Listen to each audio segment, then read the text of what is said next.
Bueno, hermanos, pueden abrir su Biblia nuevamente en la carta a los Efesios, en el capítulo 2. Y vamos a concentrarnos en esta tarde en 3 versículos. Estamos por concluir el capítulo 2 de la carta a los Efesios. Y quiero decirle que en la Escritura nosotros encontramos varias figuras respecto a la iglesia de Cristo Jesús. Ustedes pueden leer la Biblia y pueden encontrar que a la iglesia tiene varias figuras, varias representaciones que el Espíritu Santo, a través de la palabra y la enseñanza que le dio a los apóstoles y a través del Señor Jesucristo, pues quiere que nosotros entendamos. Encontramos, por ejemplo, que la iglesia es como un rebaño, donde Cristo es el pastor. Juan capítulo 10 nos habla acerca de eso. También encontramos que la iglesia es un cuerpo, donde Cristo es la cabeza y que es un organismo vivo. Encontramos también nosotros que la iglesia es como los pámpanos y una vid. Es esto. En Juan capítulo 15 nos habla acerca de esa unión que tenemos nosotros con Jesucristo. También encontramos que la iglesia es representada como una esposa hacia el esposo, que es Jesucristo también. Lo vemos en Efesios capítulo 5. Y hemos visto aquí, hasta este momento, el apóstol Pablo está dando una imagen de la iglesia, haciendo una representación a través de un cuerpo en los versículos anteriores. Pero hoy, en esta tarde, vamos a concentrarnos y a ver lo que sigue escribiendo el apóstol Pablo respecto a la iglesia y qué figura nos quiere dar ahora. En el capítulo 2, versículo 20 al 22, el apóstol Pablo escribe a la carta a los Efesios y da una enseñanza mostrando que la iglesia es un edificio. Un edificio es la iglesia. Y yo le he puesto como título a esta predicación: la iglesia es el templo de Dios. La iglesia es el templo de Dios.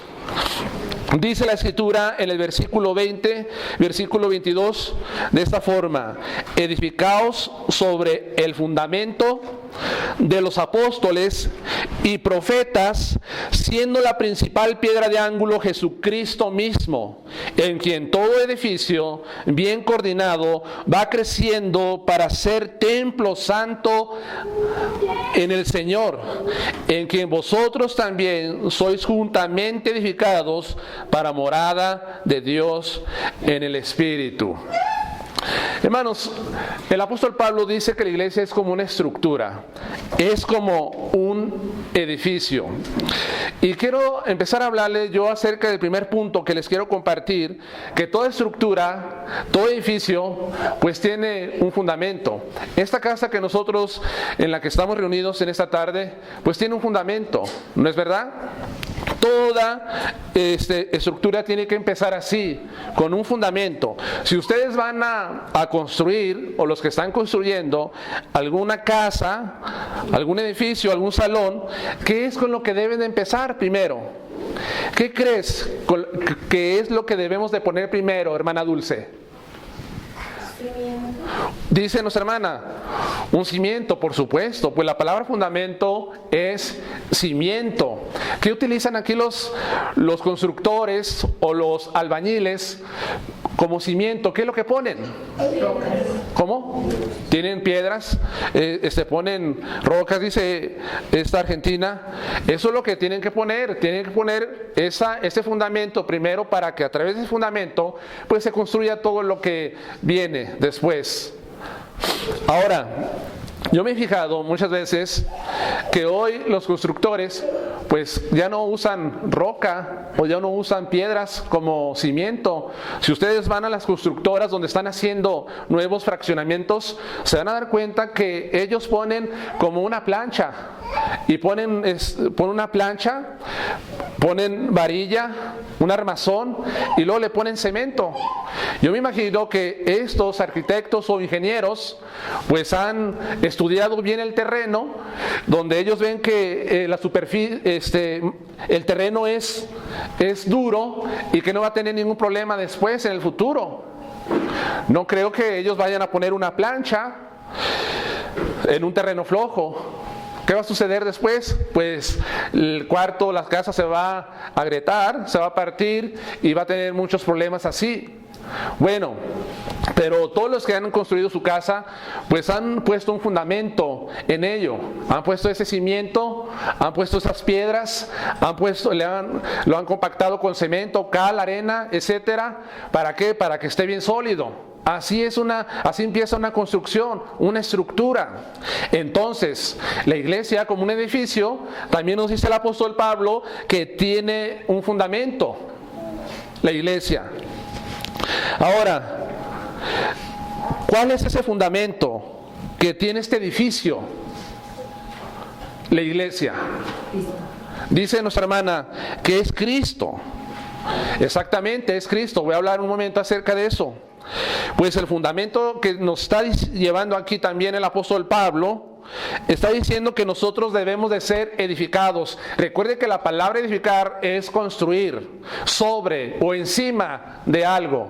¿Sí me explico? Dice que debemos nosotros, ya fuimos edificados sobre el fundamento de ¿quién? De los apóstoles y profetas. Ahora, quiere decir que el fundamento de la iglesia son los apóstoles, sus personas. Voy a explicarlo de esta forma. El apóstol Pedro es el fundamento, como mucha gente piensa, y como un grupo religioso ha enseñado que Pedro es el fundamento de la iglesia. ¿Eso quiere decir el apóstol Pablo aquí? No.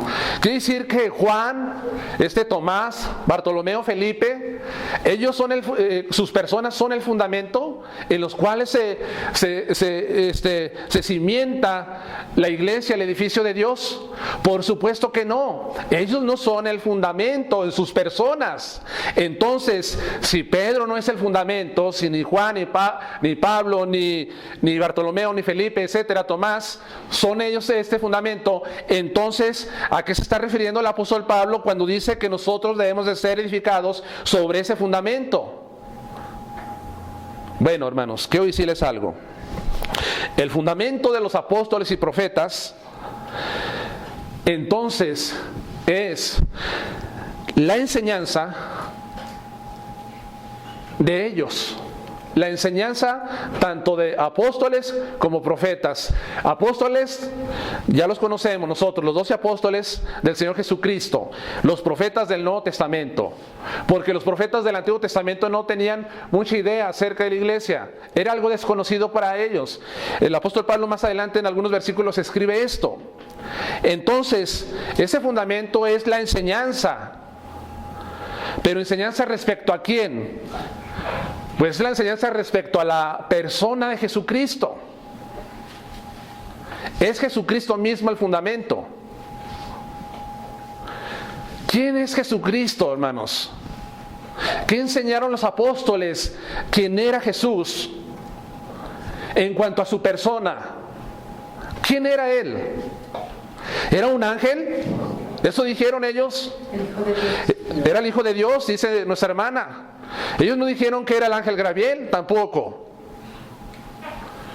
Ellos no dijeron que era un simple profeta. No dijeron eso ellos.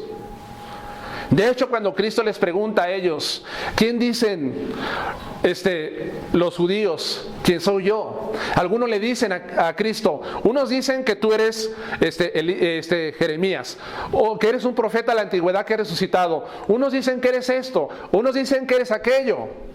Tenía cada persona una idea en cuanto a la persona de Jesucristo. pero eran ideas equivocadas. Entonces el Señor les pregunta, ¿y quién dicen ustedes que soy yo?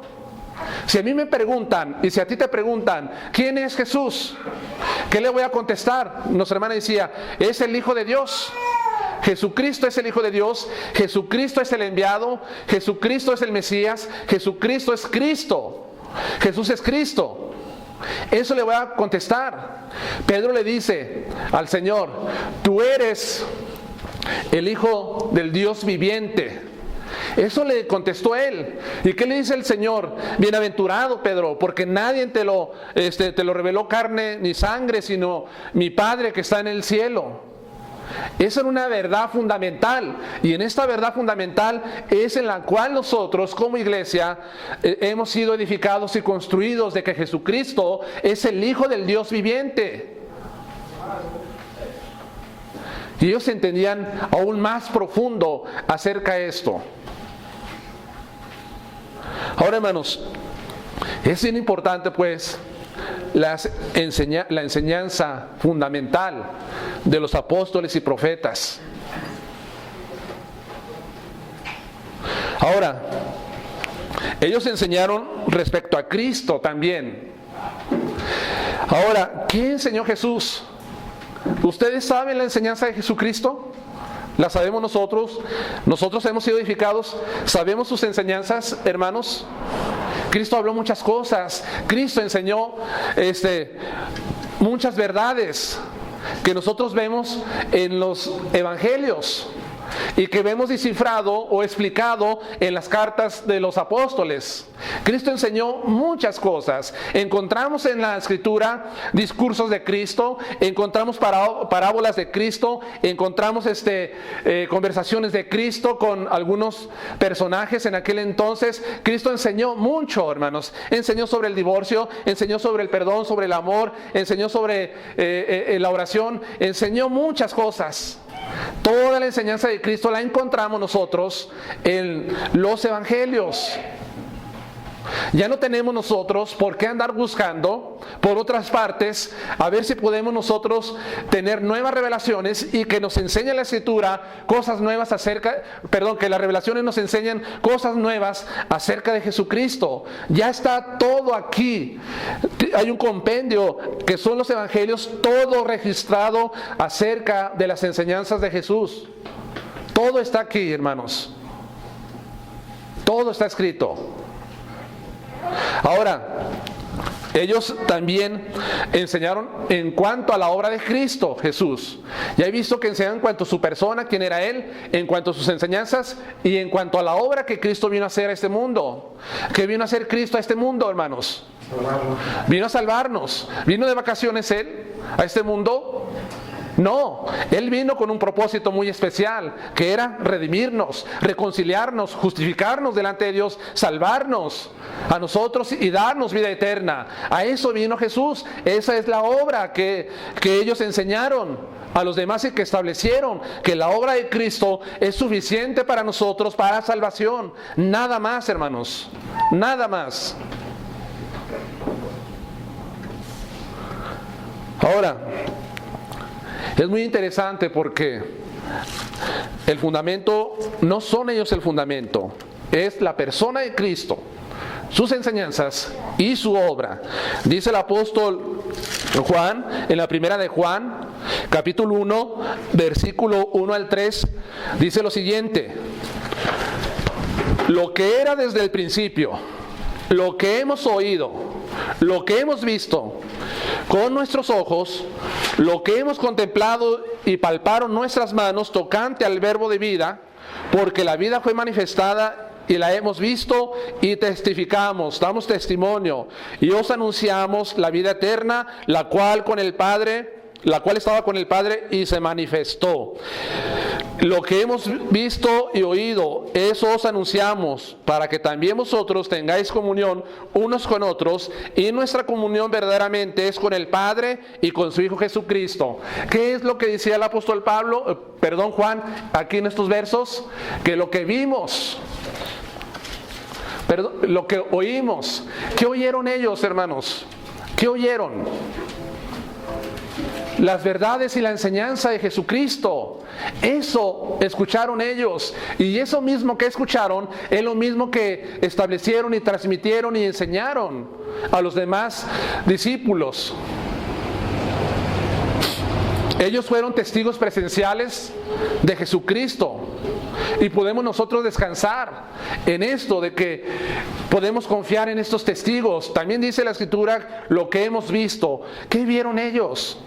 Vieron muchas maravillas. Vieron muchos milagros del Señor Jesús. Vieron cómo sanó enfermos, cómo resucitó a los muertos, y también aún más vieron cómo murió Él en la cruz del Calvario, y también cómo es que Él se presentó vivo y resucitó de la tumba al tercer día. Eso ellos vieron con sus propios ojos. Y eso transmitían, y de eso daban testimonio, tocante al verbo de vida, lo que palparon, lo que nosotros sentimos, lo que lo vimos, lo tocamos al verbo de vida, a Cristo. Esto nosotros tuvimos esta experiencia con Él. Ese es el fundamento, hermanos, en el cual se basa pues este edificio. Y también pues el fundamento es Cristo. Dice en 1 Corintios capítulo 3 versículo 10, 1 Corintios 3:10.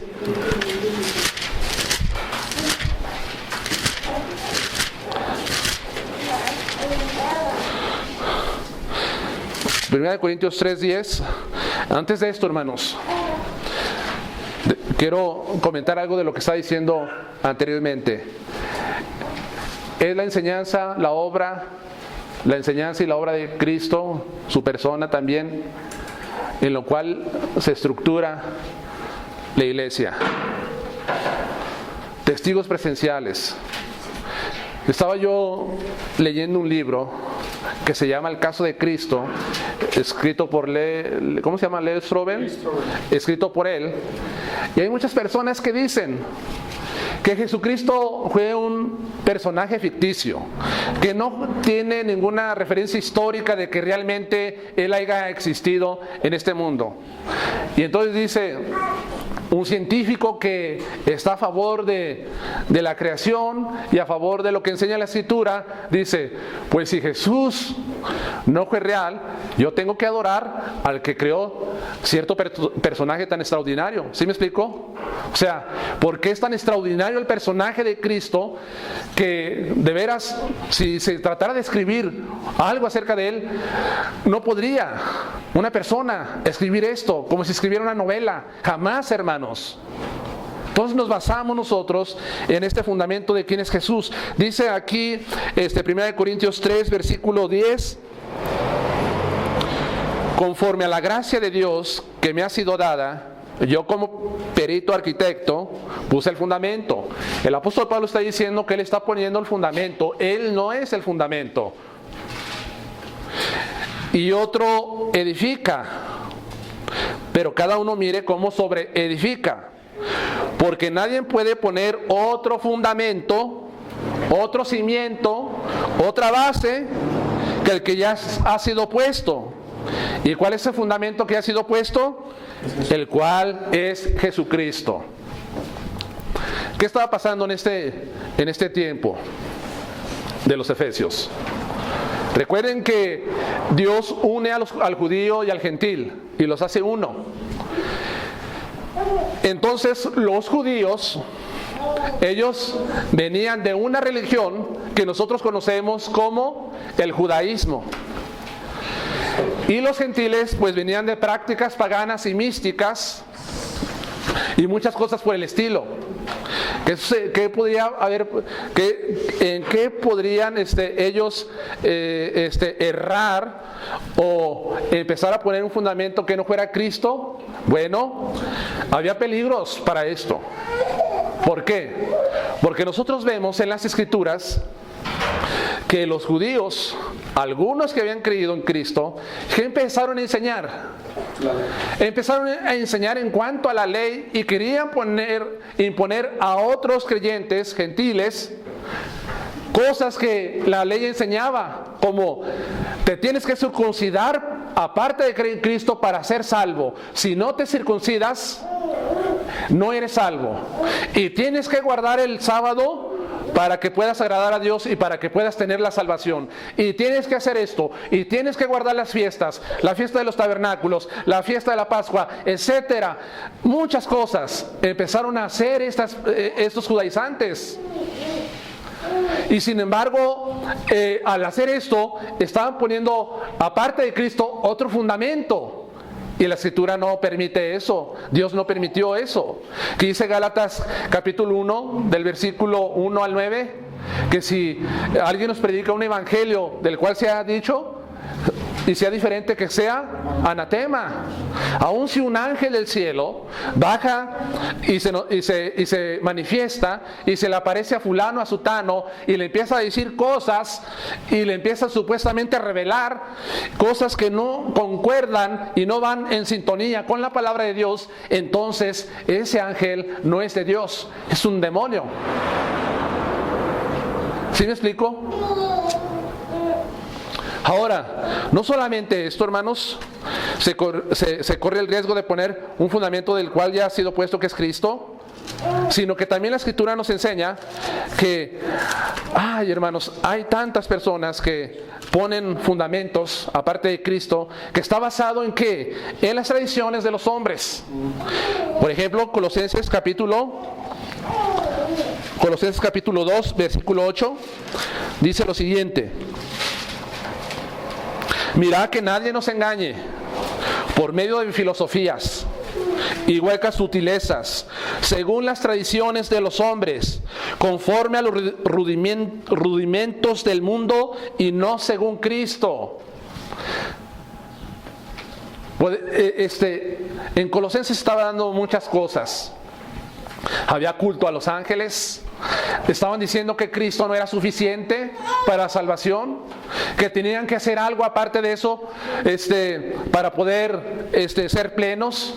Pero sin embargo el apóstol también dice que nadie te engañe por medio de filosofías y huecas sutilezas, según los rudimentos del mundo y no según Cristo, sino según las tradiciones de los hombres. Tenemos que tener esto, hermanos. Mucho cuidado en que nosotros empecemos a traer tradición y filosofías de hombres a la congregación. Eso no está permitido en la iglesia de Cristo Jesús. Tantas cosas, hermanos, que encontramos hoy, muchas filosofías que contradicen la palabra de Dios. La Biblia no es suficiente. Tienes que buscar otro libro de cierto profesional para que te ayude. Y ve con él. Eso no es lo que enseña la Escritura. Hermanos, también, pues, en el tiempo de la iglesia del primer siglo, tuvo que batallar con la herejía y tuvo que batallar y luchar con las falsas enseñanzas. Los apóstoles refutaron y escribieron mucho en sus cartas para refutar las falsas enseñanzas. Después de los apóstoles, que son los padres de la iglesia, que tuvieron una enseñanza directa de los apóstoles, empiezan a escribir mucho para refutar muchas cosas. Por ejemplo, el apóstol Juan, su primera carta también la escribe él para refutar ¿qué doctrina? ¿Qué quería refutar el apóstol Juan en esta carta?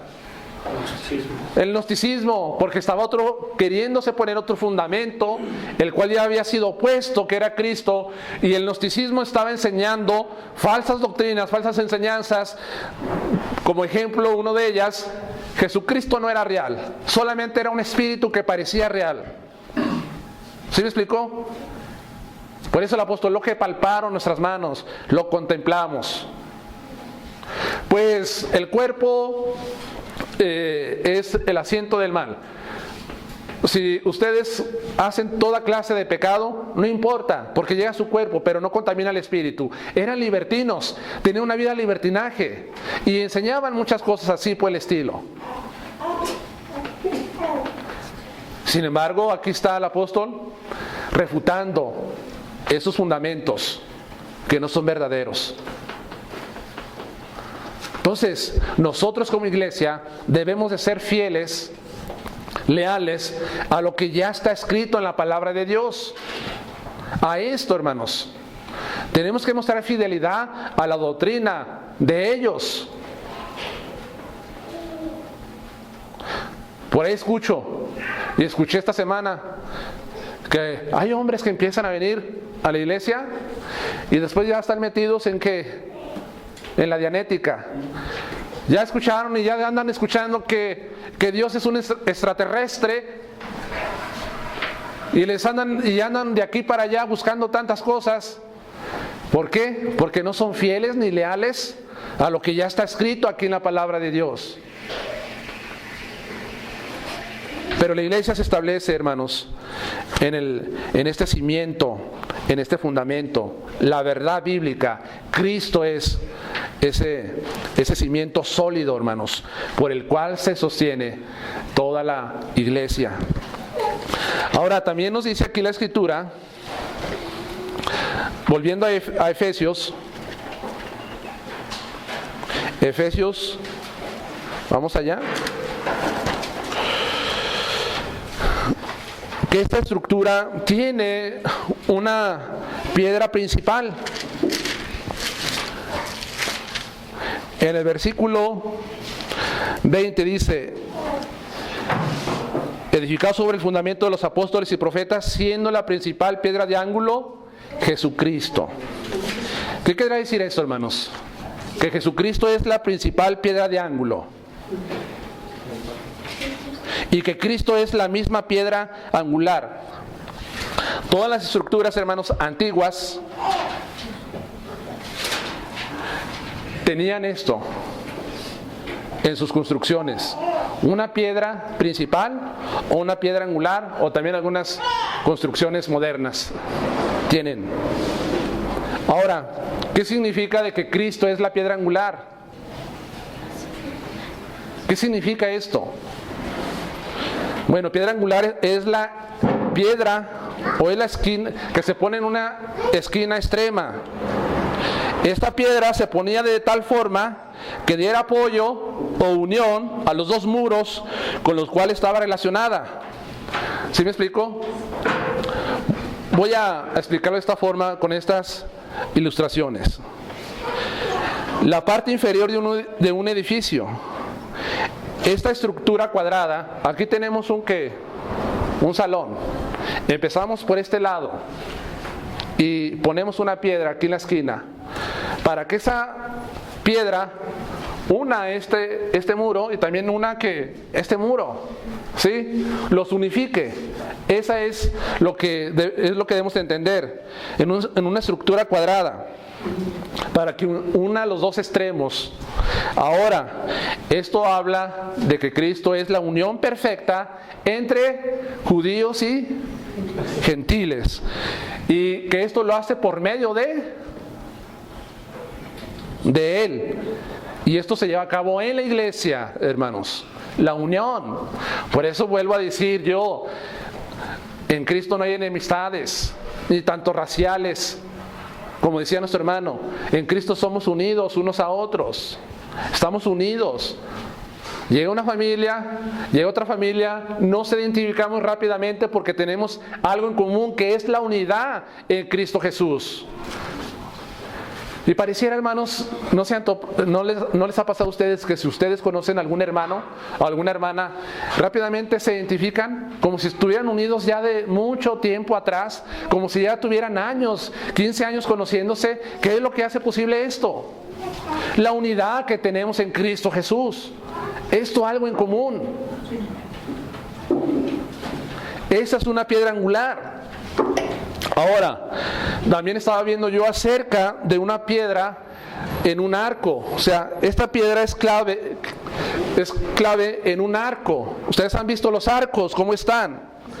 La piedra angular o principal ocupa la parte superior del arco. Si está así el arco, para que vaya dando forma, simetría, tiene que poner la piedra esta aquí en el medio para que pueda ensamblar bien.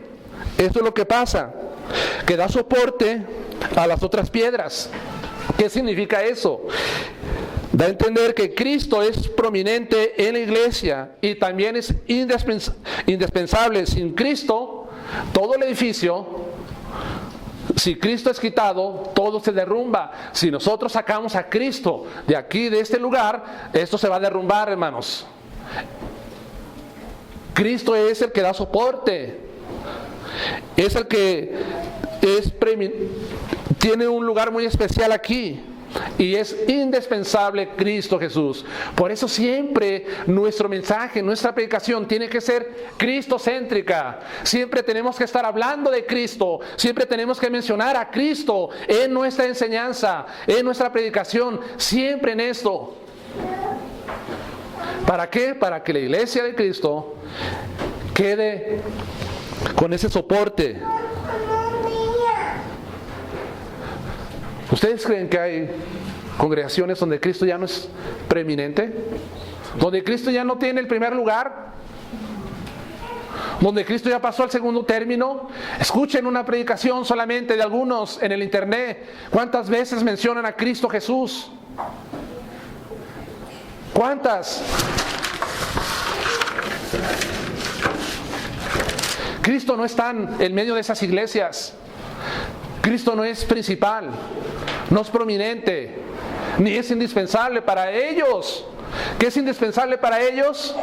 Su estructura, su organización, como una empresa que han organizado. Eso es para ellos lo que les da soporte. Sus habilidades, sus talentos, todas estas cosas. Pero no es Cristo. Nosotros entendemos que Cristo es que indispensable, es esencial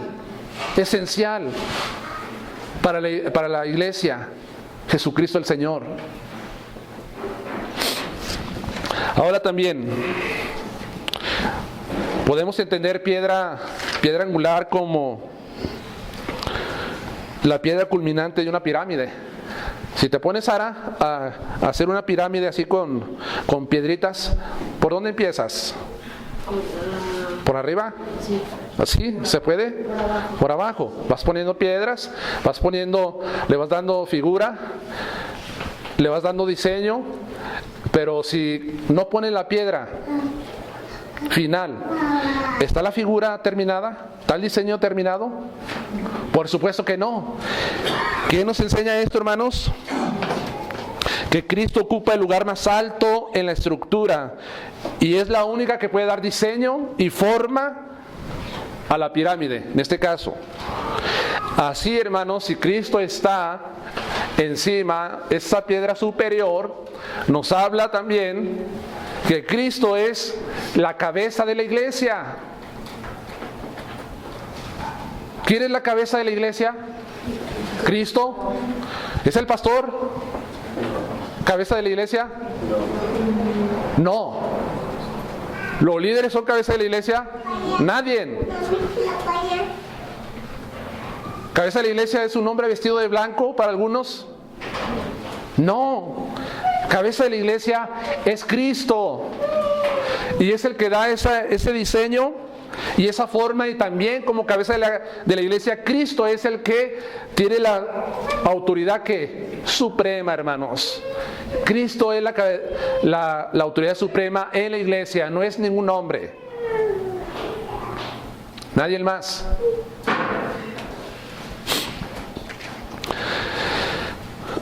Dice que es piedra de ángulo.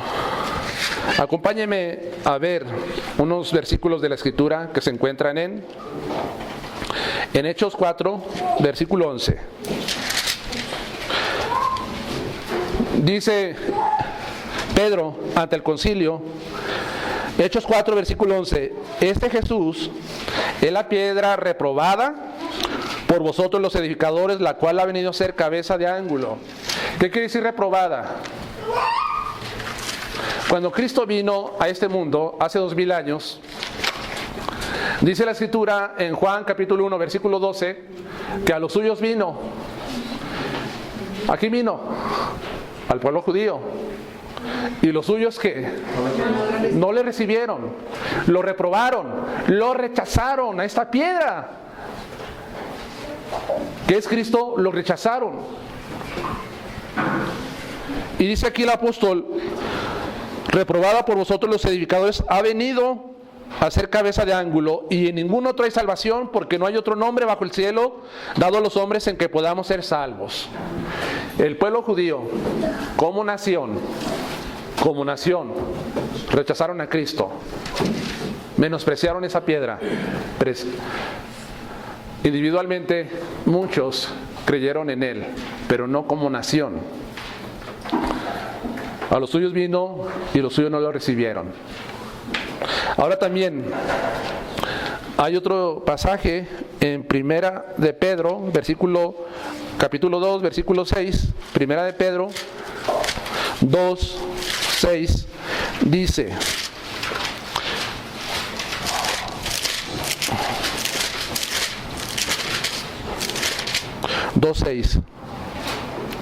por lo cual también contiene la escritura: he aquí pongo en Sión la principal piedra de ángulo, escogida y preciosa, y el que creyera en él no será avergonzado. Pero vosotros pues, los que creéis en él es precioso, pero para los que no creen, la piedra que los edificadores le echaron ha venido a ser cabeza de ángulo, y piedra de tropiezo y roca que hace caer, porque tropiezan en la palabra, siendo desobedientes, a la cual fueron también destinados. Hermanos, una piedra preciosa es Cristo Jesús. Ellos la rechazaron. Cuando el albañil o el constructor iba a poner esa piedra de ángulo principal, no escogía cualquier piedra, ¿o sí? No escogía cualquier piedra. Tenía que ser una piedra que ensamblara y que fuera perfecta, porque allí iba a hacer esa conexión, iba a llevar el soporte, esa unidad, etcétera. Tenía que ser una piedra escogida. Pues esta piedra escogida y preciosa fue escogida ¿por quién? Por Dios. Cristo es escogido por Dios para traer salvación, hermanos, y para construir a su iglesia. Y hay varios pasajes que nos hablan a nosotros acerca de esta piedra angular, que no quiero tocarlos todos. Supongamos en Isaías 28:16 nos habla de esto. Salmo 118, versículo 22, habla también de esto. Entonces, nosotros nos sostenemos por lo que es Cristo, por Él, hermanos. Por eso la iglesia permanece. Si la iglesia estuviera fundada en un hombre, ya se hubiera desvanecido hace mucho tiempo. Está fundada en un hombre mortal, pero no está fundada en un hombre mortal. Está fundada ¿en quién? En Cristo, el Hijo de Dios.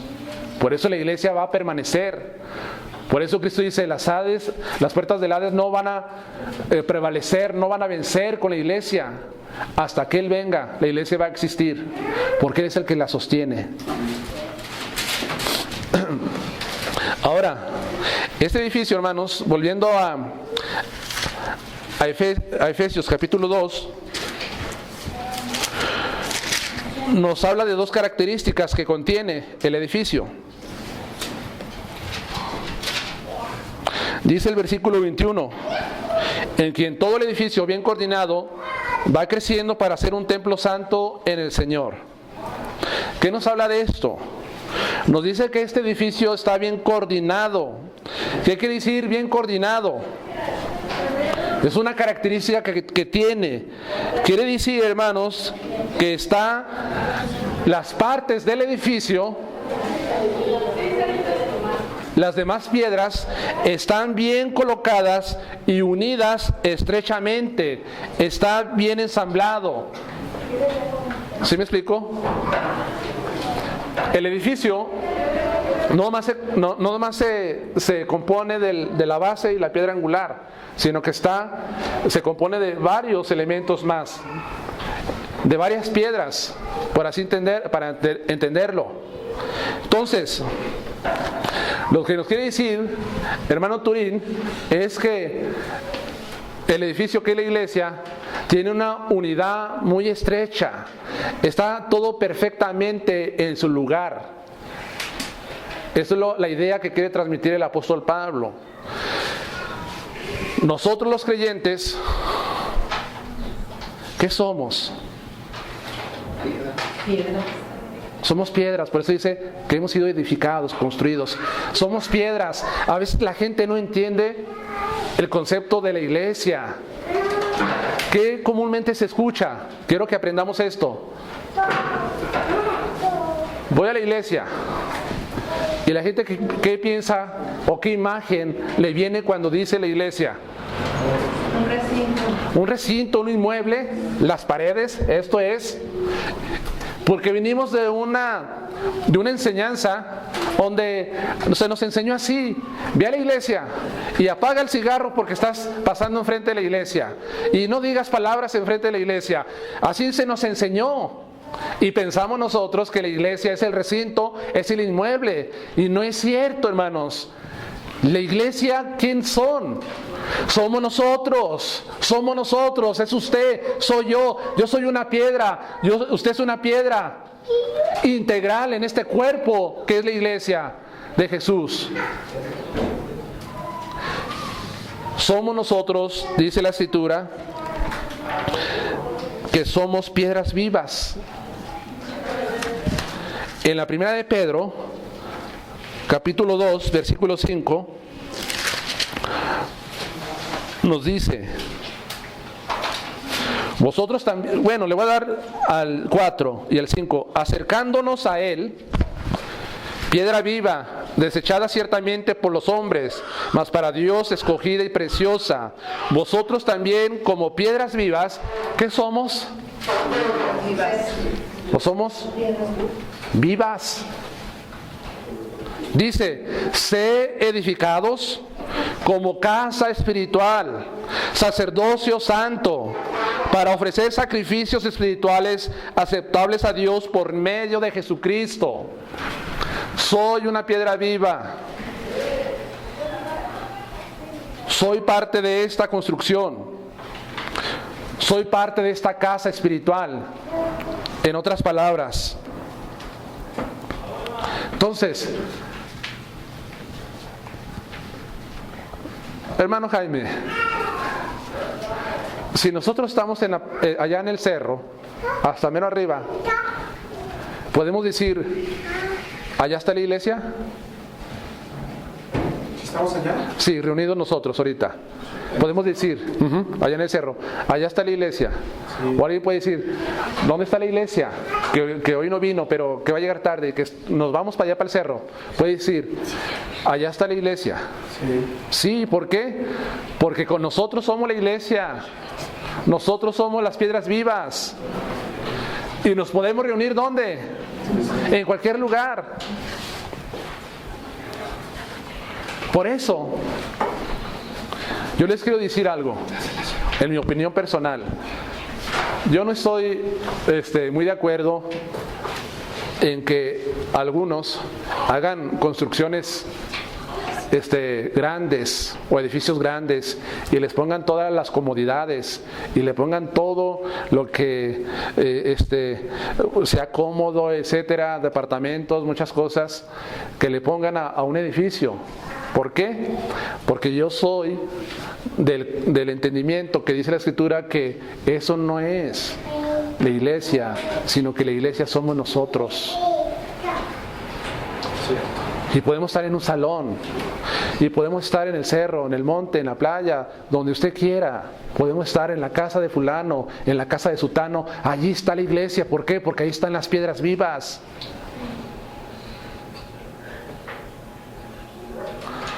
Por eso a mí no me preocupa mucho que si no tenemos un edificio bien construido, bien pintado, bien amoblado, bien diseñado, no, porque al final de cuentas eso es lo que se va a quedar aquí, en este mundo.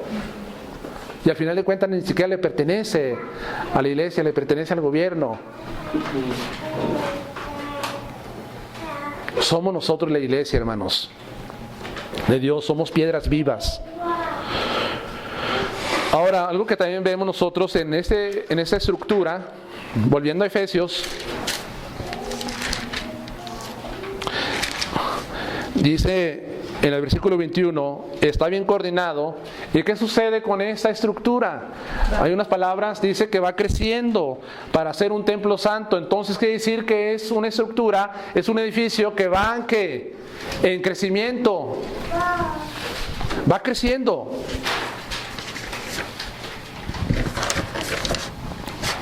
El apóstol Pablo escribe que esta estructura bien compactada va en un crecimiento, en un desarrollo continuo, cada vez más. Enseña acerca de que la iglesia va creciendo. ¿Cómo es que la iglesia va creciendo? La iglesia de Cristo. ¿Cómo va creciendo? Por la palabra de Dios. Por la palabra de Dios, ¿sí? ¿Cómo más, hermanos? Ahorita voy a tocar ese punto, hermano. Bueno, edificándose, pero habla de un crecimiento que empieza y que va en desarrollo. O sea, de piedras vivas. ¿Cómo? Espiritualmente. Bueno, espiritualmente está creciendo, sí. Pero quiero decirles que este edificio crece cada vez que una persona es convertida al Señor, es incorporada a este edificio, siendo parte integral de Él. Esta es la forma en que la iglesia va creciendo cuando hay nuevos convertidos. Una persona que se le presenta el Evangelio, se le predica y dice: yo reconozco a Cristo como Señor y Salvador, yo reconozco mi pecado, yo reconozco que Él es suficiente, yo confío en su obra, me arrepiento. ¿Qué sucede? Ese nuevo convertido es incorporado a esta estructura, a este edificio, y es parte integral de Él. Todos somos parte integral de Él. Nadie puede decir: pues es que yo no soy parte integral de la iglesia. No pasa nada si yo no voy a la congregación. No pasa nada si no me congrego. No pasa nada si no voy a la iglesia y duro 3 meses, duro 4 meses, 5 meses sin congregarme. ¿Qué es qué es el concepto que tiene esa persona en cuanto a la iglesia? ¿Se considera que es parte integral de él o de este edificio o no? Porque si se considera que es parte integral de este edificio, ahí va a estar reunido, donde está la congregación, donde está la iglesia de Cristo, allí va a estar.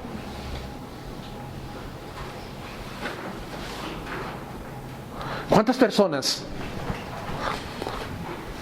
no piensan así, de esta forma? Y debemos de ser, hermano, lo más bíblico y tener los conceptos bien definidos en cuanto a lo que estoy enseñando. Entonces, la iglesia crece cada vez que llega un nuevo convertido, no nomás aquí, hermanos, sino en cualquier parte del mundo, ¿sí? En cualquier iglesia que está enseñando la palabra de Dios, está creciendo la iglesia de Cristo. Yo solamente quiero decir, ¿con cuántas personas empezó la iglesia? ¿Cuántos fueron al principio? ¿Cuántos? Hechos capítulo 1, versículo 15 dice: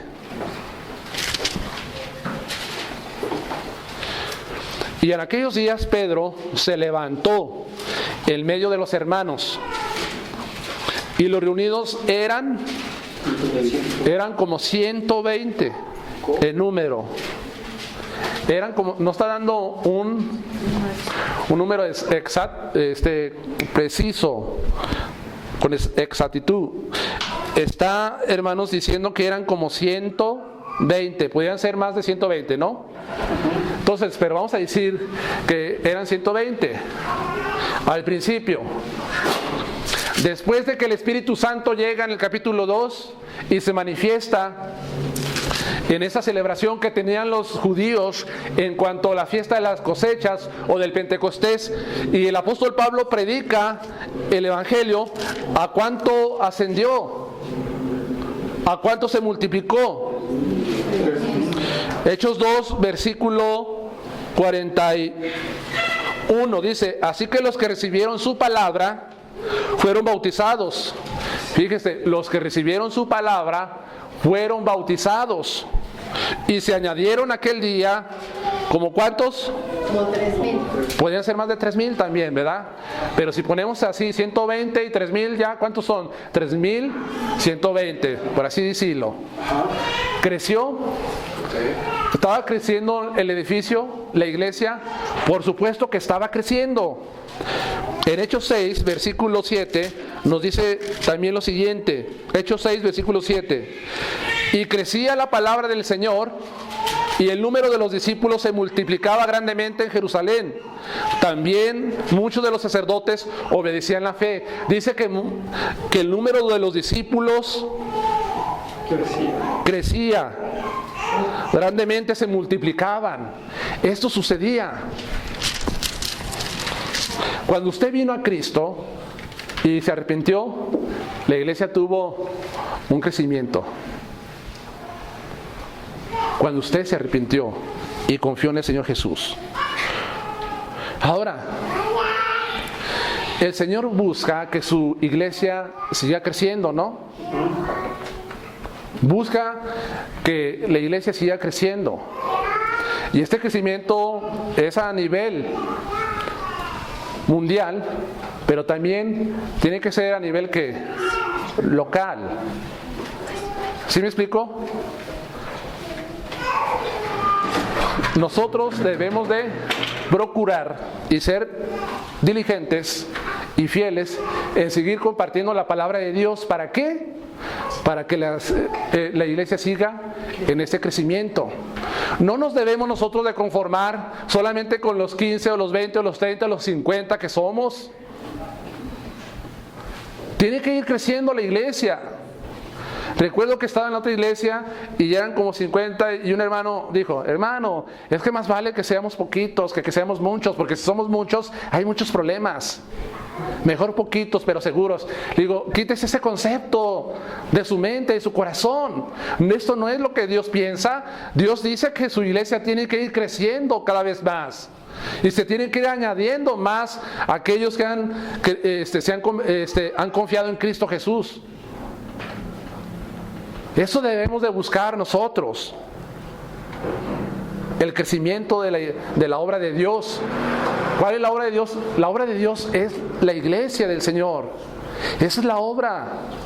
Es el trabajo. Debemos nosotros concentrar siempre nuestra atención a que esto vaya en aumento, hermanos. Ahora, ¿cuál es el método que Dios usa para el crecimiento de su iglesia? La predicación del Evangelio. Dice nuestra hermana, la predicación del Evangelio. ¿O qué? ¿O podemos nosotros usar otro método aquí? De decirles, vamos a traerles un grupo de rock a esos muchachos que les gusta, para que puedan venir aquí y puedan escuchar, se sientan a gusto, se sientan tranquilos, se sientan relajados, cómodos y puedan ser aquí en la iglesia. No, hermanos. Vamos a usar métodos mundanos de este mundo para crecer.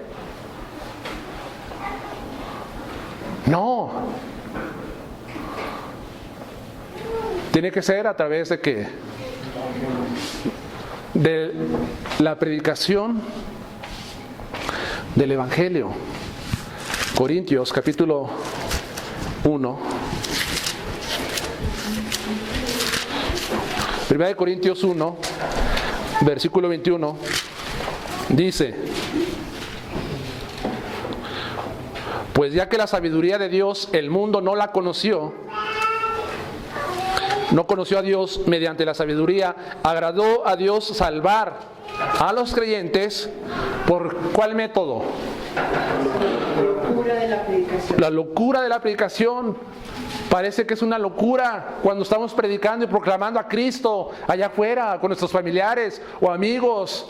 ¿Cómo nos dicen? Esto es algo desquiciado, esto es una locura. Se burlan, se mofan, mucha gente, pero es la forma en que Dios quiso salvar a los creyentes por medio de la predicación del Evangelio, no a través de la sabiduría, sino la proclamación del Evangelio. Y cualquiera puede proclamar y puede compartir el Evangelio al que está a su lado. Cualquiera lo puede hacer, porque Dios la forma en que va a hacer crecer su iglesia y en la forma en que salva. Por eso no nos debemos de avergonzar de predicar el Evangelio, porque el Evangelio es poder de Dios para salvación. ¿A quién? A todo aquel que cree, al judío o al gentil. Primeramente, como está escrito en la Escritura, el justo por la fe vivirá, dice la palabra de Dios. Es la forma, hermanos, el Evangelio, predicarlo, el mensaje que contiene. Es la forma en que la iglesia va creciendo, va en desarrollo y crece. Ahora, vamos a pasar, hermanos, ya a Efesios al versículo 22.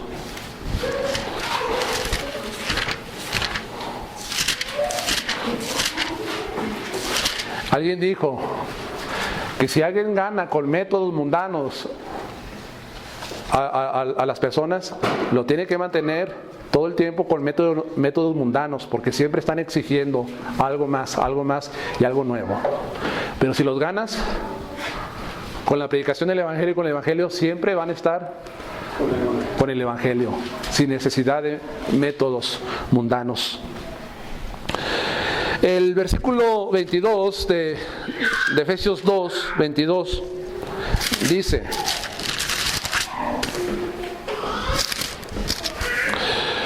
en quien vosotros también sois juntamente edificados para morada de Dios en espíritu. Dice que somos edificados también juntamente para morada de Dios en el espíritu. Si tú construyes una casa, ¿cuál es el propósito por el cual construyes la casa? Vivir en ella. Dice nuestra hermana, habitar, vivir en ella, morar. Y si tienes una casa y construyes otra, la haces no para que esté sola, sino para que la rentes y alguien la habite y more en ella. Ese es el propósito de construir casas, de construir bodegas, para meter algo, almacenar algo, etcétera, etcétera. Pero especialmente es para que nosotros habitemos y moremos en ella. Una casa. Ahora,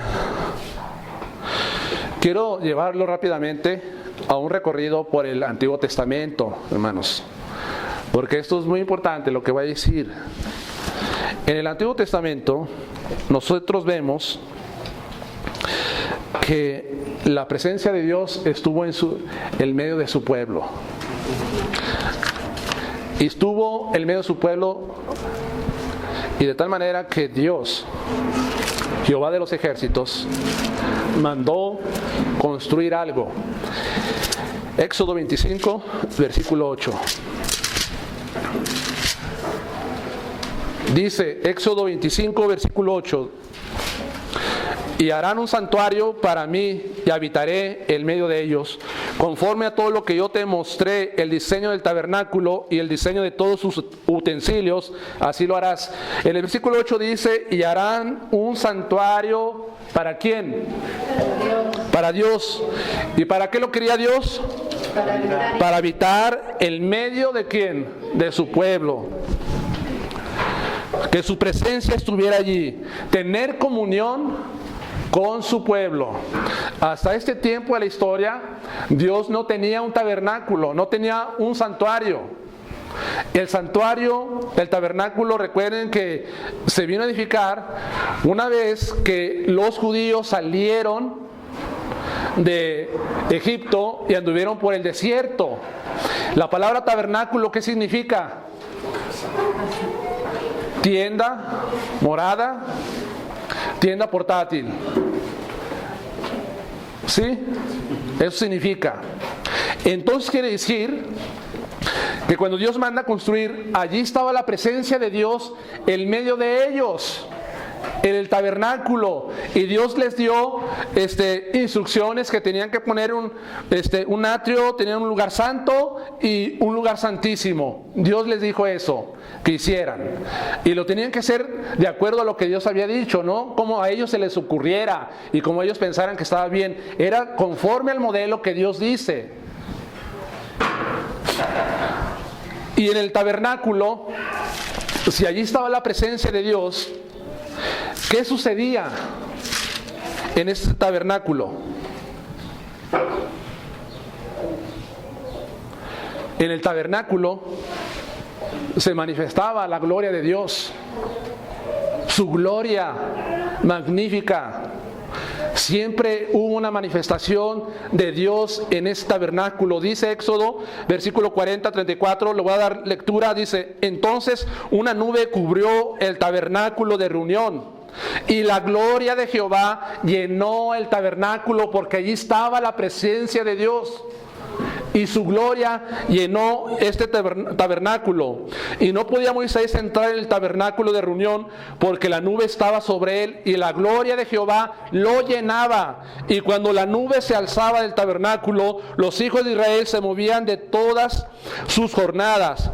Pero si la nube se alzaba, se movían hasta el día en que ella se alzaba, porque la nube de Jehová estaba de día sobre el tabernáculo, y el fuego estaba de noche sobre él. Y visto a la vista de toda la casa de Israel en todas sus jornadas, todos podían ver que allí en el tabernáculo estaba la gloria de Jehová, por la nube y por el fuego de noche. Los demás podían estar viendo esa gloria. Ahora, llegó un tiempo en que Dios ya no quiso estar en un tabernáculo. ¿En qué quería estar Dios habitando? Morar. ¿Cómo? En nuestros corazones. Pero después aquí ahorita vamos para allá, hermana. Después Él viene a morar en un templo. ¿Cómo? Bueno, en un templo. Vamos primeramente en el templo. Dice la Escritura en Primera de Reyes, capítulo 6. Primera de Reyes, capítulo 6, dice: en el año 480 después que los hijos de Israel salieron de Egipto, el cuarto año del principio del reino de Salomón sobre Israel, el mes de Sif, que es el mes segundo, comenzó a edificar casa a Jehová. Pasaron 480 años después de que salieron de Egipto para que Dios morara en un templo. ¿Y quién construyó este templo? Salomón. Él hizo la construcción. Y dice también en el capítulo 8, versículo 12, 8:12, dice: entonces dijo Salomón: Jehová ha dicho que él habitará en la oscuridad. Yo he edificado casa por morada para ti, sitio en que tú habites para siempre. Y voy al versículo 16. Desde el día que saqué de Egipto a mi pueblo Israel, no he escogido ciudad en todas las tribus de Israel para edificar casa en la cual estuviese mi nombre, aunque escogí a David para que presidiese en mi pueblo Israel. Versículo 17. Y David mi padre tuvo en su corazón edificar casa al nombre de Jehová, Dios de Israel. Pero dice el versículo 18 que Dios no se lo permitió. Entonces, el templo venía siendo la casa, la habitación ¿de quién? De Dios. Después, los judíos fueron desobedientes a los mandamientos de Dios, y viene otra nación extranjera, los invade, los conquista, los lleva cautivos a Babilonia. ¿Y qué hace el Nabucodonosor II? Destruye el templo y lo deja en ruinas. Les destruye el templo donde se reunía, donde estaba la presencia de Dios. Dios lo permitió eso. Después Zorobabel lo reconstruye él, y le da unos toques y lo vuelve a formar y vuelven otra vez la adoración y el culto en Jerusalén. Después, en el 18 antes de Cristo, el rey Herodes el Grande le vuelve a dar una renovación espectacular al templo que había renovado Zorobabel. Pero en ese entonces Dios ya no estaba en el templo. 400 años pasaron donde Dios no daba revelación, donde Dios no daba palabra, donde no había profetas, que se llamó el tiempo del silencio. Y allí ya no estaba Dios habitando en el templo, ya no. Llega el Nuevo Testamento y nos dice la Escritura en Juan capítulo 1 versículo 14 que y aquel verbo se hizo carne y habitó entre nosotros, si entendemos que Cristo es el Creador, que Cristo es el Señor, Él habitó entre nosotros y vimos su gloria como la del unigénito del Padre, lleno de gracia y de verdad. Entonces la presencia, la morada de Dios estaba aquí entre los hombres a través de la persona de ¿quién? De Jesucristo el Señor. En Cristo Jesús. Mientras Él estuvo aquí, la presencia de Dios estaba en su persona. Allí se manifestaba la gloria de Dios. Allí habitaba completamente el Señor con Cristo. Pero ¿qué pasa? Venimos ahora, Cristo se va, resucita y se va. ¿Y qué pasa? Ahora, ¿cuál es la habitación? La habitación de Dios aquí en la tierra. Los judíos tenían un templo. Se les mandó construir un templo.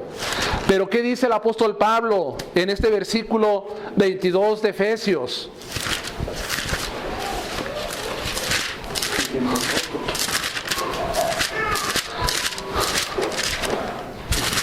Y en vosotros, dice nuestro hermano, en que vosotros también sois juntamente edificados para morada de Dios en el Espíritu. Una pregunta: ¿por qué a la iglesia de Cristo no se le manda a construir un templo? ¿Y por qué a la nación de Israel se le mandó construir un templo? ¿Sabe por qué? Porque la iglesia es el templo de Dios aquí en la tierra. La iglesia es el templo de Dios. Por eso es que ella no tiene un templo.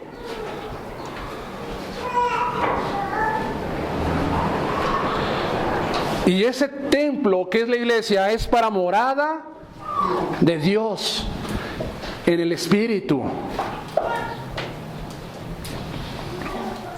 Hermanos, ¿ustedes recuerdan que 70 años después de Cristo, Dios permite que vengan los romanos, Tito, Vespasiano, creo es así él, y queman y destruyen el templo? Y desde hoy, desde ese día hasta ahora, no hay un templo. ¿Por qué? Porque la morada de Dios ahora es la iglesia de Cristo. Nosotros somos morada de Dios. ¿Cómo sabemos eso? Lo dice Efesios, pero también sigue escribiendo en Corintios capítulo 3. Corintios capítulo 3, versículo 16. Dice: ¿no saben que ustedes son el templo de Dios y que el Espíritu de Dios mora en vosotros? Y si alguno destruye el templo de Dios, Dios lo destruirá a él, porque el templo de Dios, el cual sois vosotros, santo es. Por eso cuidado, cuando una persona quiere destruir la iglesia, de Cristo, que es su templo, dice que Dios lo va a destruir a él.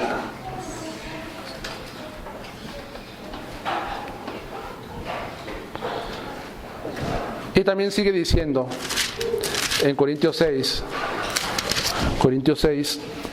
19: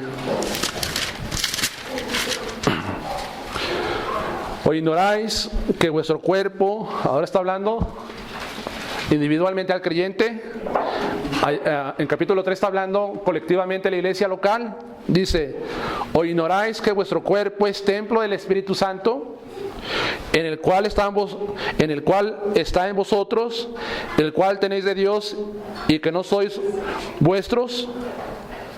Porque habéis sido comprados por precio. Glorifica pues a Dios en vuestro cuerpo y en vuestro espíritu, los cuales son de Dios. También mi cuerpo es templo del Espíritu Santo.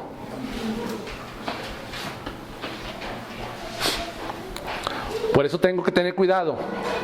Lo que veo, lo que escucho, lo que hablo, cómo lo trato, todo lo que estoy recibiendo. Tengo que tener cuidado en eso. Aquí les hablaba a los fornicarios y les decía: ¿por qué eres así? ¿Qué no has entendido esto? Pero el cuerpo es templo del Espíritu Santo también, y morada de Dios. Hermanos, si la iglesia es el templo de Dios ahora,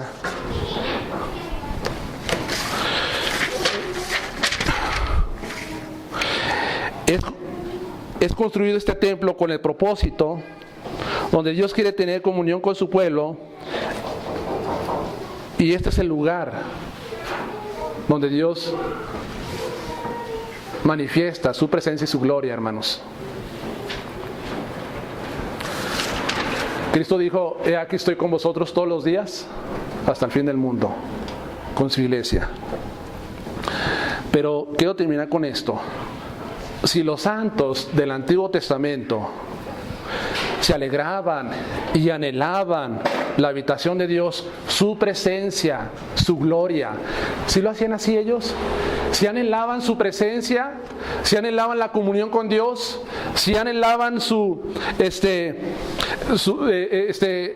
la comunión, su presencia, ya lo he dicho? ¿Si anhelaban esto ellos, los santos del Antiguo Testamento? Ellos tenían un templo, pero sin embargo, algo que yo puedo ver, que dice David en el Salmo 22, en el 122, versículo 21, dice: yo me alegré y me gocé con los que dijeron: ¿a dónde voy? A la casa de Jehová iremos. ¿Por qué? Porque ellos sabían que en la casa, en el templo, allí estaba la presencia de Dios, y en su presencia hay plenitud de gozo. Entonces David decía: yo me alegré con los que decían: vamos a la casa de Dios, vamos a la casa de Dios, porque allí en la casa de Dios vamos a ofrecer sacrificios, alabanza, adoración, gloria al Señor. Así a él, y le afectaba profundamente sus emociones del salmista. Y también dice el Salmo 27:4: una cosa he demandado y esta buscaré, que esté yo en tu casa todos los días de mi vida, para contemplar tu gloria y tu hermosura.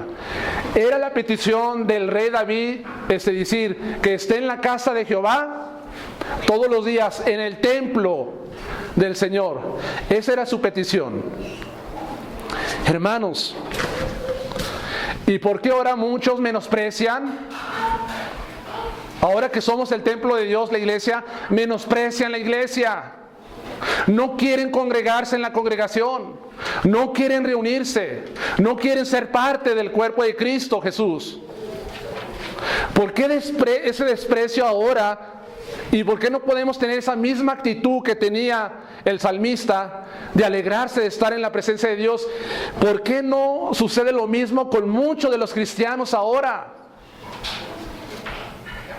De gozarse y alegrarse y decir: la iglesia es el cuerpo de Cristo, estoy preparando mi corazón para estar allí, porque allí vamos a alabar y glorificar y exaltar a Dios. Sino al contrario, muchas veces el estar en el cuerpo, en el templo de Dios que es la iglesia, no está dentro de la agenda de algunos. No entra en sus planes para el domingo. No entra a sus planes para entre semana. Pero vamos a ver, entre semana tenemos un estudio bíblico, pero aquí está la iglesia ahora con la predicación expositiva, hablándose, alabando a Dios también. No está en los planes de muchos. Prefieren andar en otro lado. Prefieren andar en el fútbol, prefieren andar allá en el cine, prefieren andar haciendo otras cosas, al menos que sea por causas mayores, se entiende. Pero algunos ya han determinado de antemano decir, no voy a estar. ¿Qué concepto tiene la iglesia? ¿Creen realmente que es el templo de Dios, donde Dios tiene comunión con su pueblo? ¿Íntima? No, hermanos. Muchos no piensan así. Pues si no está fulano de tal, yo no voy a la iglesia. ¿Vas porque está la presencia de un hombre o porque está la presencia de Dios allí en este lugar? Por fin, yo voy porque yo sé que allí está la presencia de Dios en su iglesia y es el tabernáculo, el templo de Dios ahora aquí en la tierra. Amén.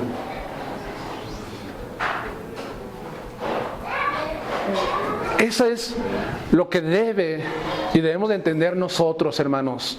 No menospreciar la iglesia del Señor, porque es su templo y es santo también.